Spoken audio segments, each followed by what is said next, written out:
Hey, welcome back to the channel. On this episode, we are going to install an Auto-Vox T9 Pro onto this very, very dirty 2007 Saturn Ion.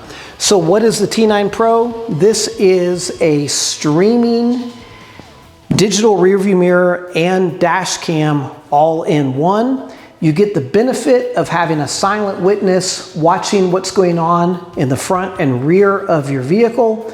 In the event you get involved in a collision or something that you see that you want to save and share, you're going to be able to record that. You also have this high definition screen here that replaces your mirror and allows everything that you're seeing in the rear of the vehicle to be digitized and sent through the camera. It's really, really neat, and we'll show you how that works once we power it all up. So what comes in your box? Well, number one, you get a nice set of instructions. This tells you everything you need to know. We're going to go through it quickly with you here to get you up and running. An important part of any dash cam system that you have is to be a GPS unit. This one does have a GPS. It's going to register speed as well as your position and direction. Super important, comes with that. You have a rear view camera along with alternative mounting hardware.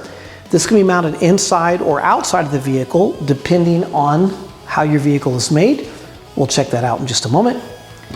It comes with a variety of different brackets that covers different types of vehicles. If it's a Honda or a Volkswagen or General Motors, you've got different types of connections here, along with a tool and set screws to find the right combination to attach it to your car. You also have a front camera that's going to mount on the windshield, and then it is adjustable once you set it. Super, super cool. And then wiring. So one of the reasons why maybe you haven't jumped into one of these is the wiring is a bit intimidating. They make it pretty simple, and let me show you how. So first of all, you get your main wire harness that's going to go from your camera in the rear of the vehicle up to the mirror, and you're also going to get wires that are going to cover your power setup with it. And they include these handy dandy, really, really cool little gadgets here that allow you to basically plug directly into your fuse panel and then get the power you need without having to splice or cut any wires, which is a game changer.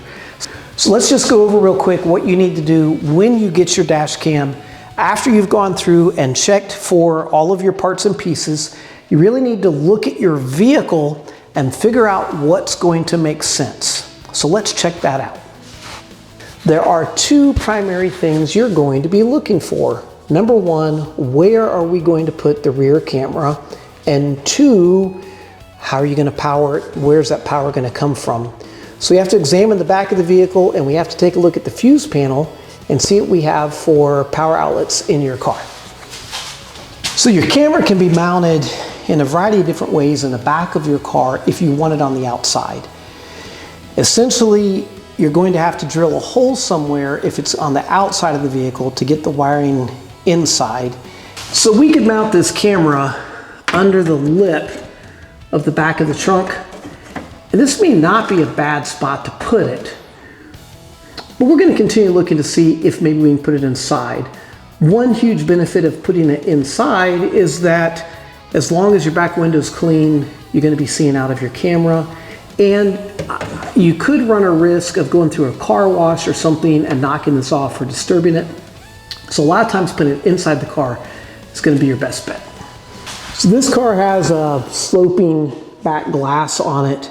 And inside here we have one of those third brake lights up top with a plastic piece that comes down. And it's looking like this camera could very well mount inside there on the bottom of that cover. I'm thinking that's probably going to work real well because we won't have to drill any holes to run this around back. Let's look inside and see. Here's what I'm thinking. I'm thinking this camera is going to go right here. Boom. That's going to give me a place to install it and somewhere that we can run the wire and tuck the wire maybe up and around, because we're going to have to run this wiring around the edge of the headliner to get to the front. The fuse panel is back here behind this cover. So I know that, which tells me that if I'm gonna power into here, I'm probably gonna be running my wires along, up and over this side to get it to that mirror. Get this old mirror out, there we go.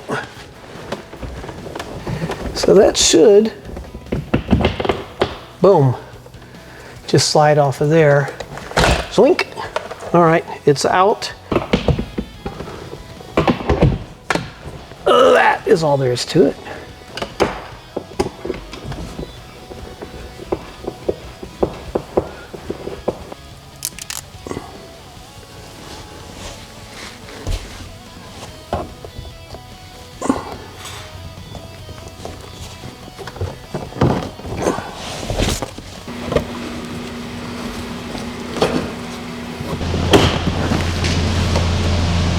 So once you have your fuse panel exposed, you're gonna look at your owner's manual or look through and try to find the areas that are gonna get you the power that you want. So you get your handy dandy circuit. I'm putting this one in on the battery side of the radio that has power all the time. And I'm just gonna go in here and press this in. All right, that is a, bring it in here. This is a tight squeeze, but that gets me fused up where the radio still has 12 volts all the time. And now I also have it ready to go to my dash cam. This right here is an accessory I've already plugged in. So pretty typical on any of these type of builds, you're gonna have to pull some of the trim off of your car and open up so you get access to stuff your wires. Now we're just going to run the cables around. I'll show you when all of that is hooked up. The wiring does start looking a bit messy at some point, but that's okay. This is our GPS unit. We're going to attach it to the windshield, but I have to snake the wiring down to the main connector that's down here by the fuse. So you'll see that as we go, but I'm going to go ahead and get this in. I think we're going to go up under the headliner and around. But I'll put some alcohol on the windshield, clean it up, stick this on, and then this goes into the junction with the other items. All right, when I put my upper camera in, I like to put it where the windshield wiper is cleaning the windshield.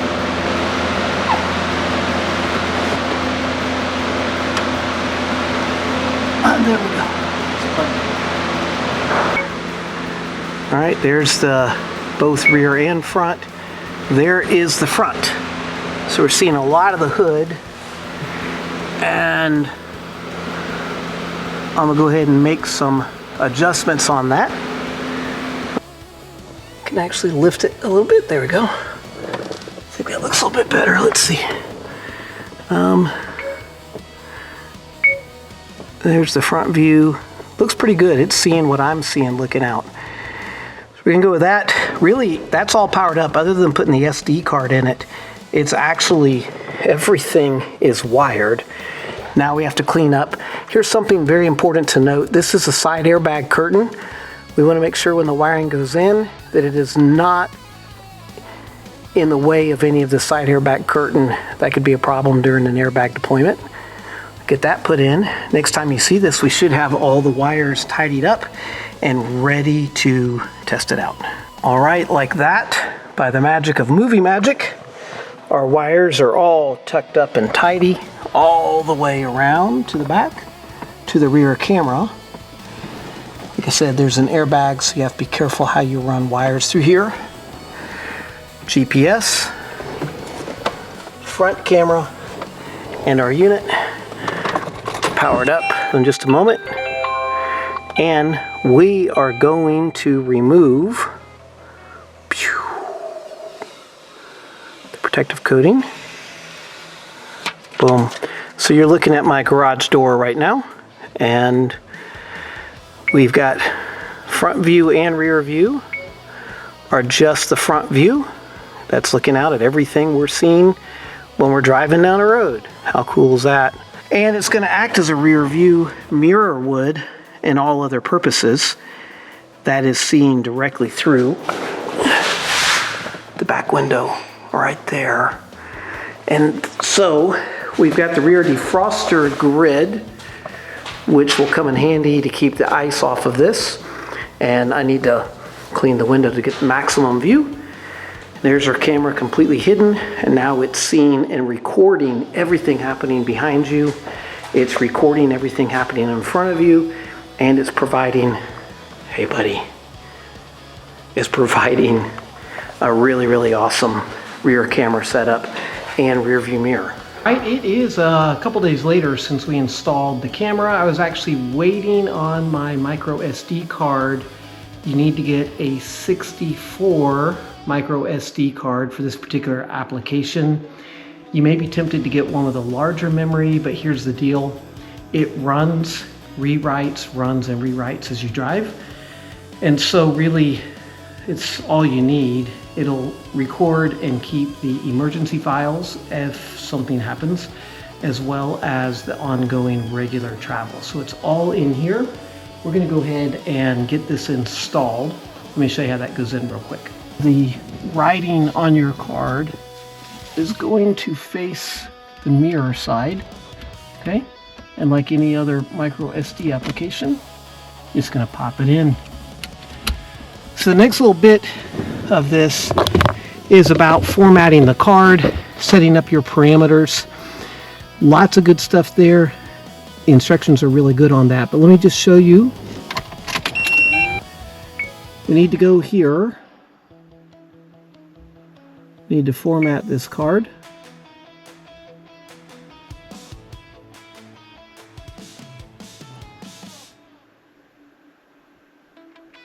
Format SD card. Bink. Yes. So once you put that in, you're going to need to do a format on it to get it up and running. Now that we're up and running, we're formatted.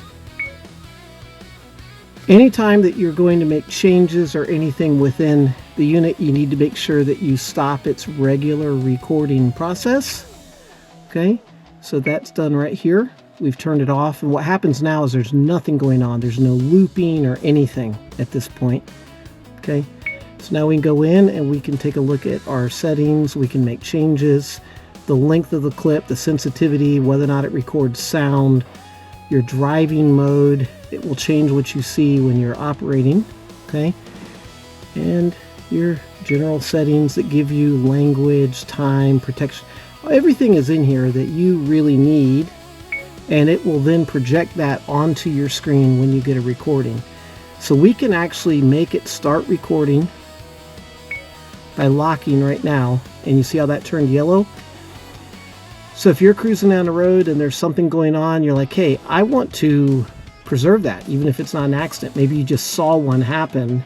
If you lock it, it'll then put it into its long-term memory. To see your videos, you're always going to stop recording, and you can go to your video screen. It's going to give you a front and a rear, okay? Listen. Oh wait, I just saw something. I want it to lock on. Boom. It's going to lock that current file now. See how that works? And we have our date and time down here in the corner.